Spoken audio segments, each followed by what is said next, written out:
Before we talk about what the shift to renewables and cleaner energies we do, in course of all of this, I want you to comment on these deals, 5 deals acquisition we had last year amounting to, $5 billion US. What are your comments on these deals? Should we be worried on anything on these deals or everything? There's the Chapel, yes. Chapel, there's the Seplat Exxon, the Shell, Renesas Consortium. Yeah, so a number of those deals. Well, we can have it on the screen.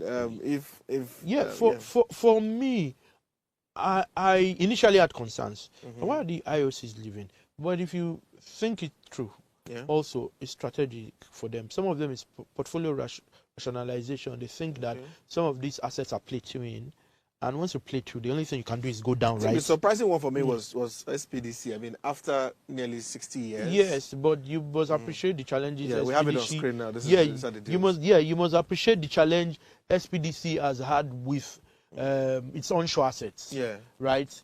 Unlike the offshore, deep offshore area. And if you see many of their new investments outside of the country, everyone seems to be going deep offshore. Yeah, more expensive, but the assets are huge. The volumes are a gusher. So because of that, they are reconsidering their portfolio. It's portfolio rationalization in some cases.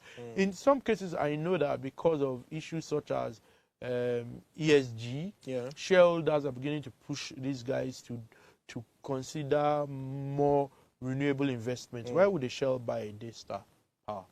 Shell bought Daystar. Yeah, they did. Yeah, and Daystar does largely 2 years ago. Yeah, Shell does, and Daystar does largely CNI. Yeah, CNI. Yeah, and it's solar and it's renewables. Yes. So maybe the Shell seems to see the future. And I'll tell you something Shell does.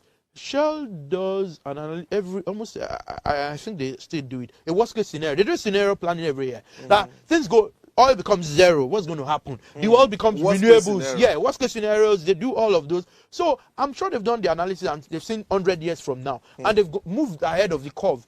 But a new renewable power company on its way up.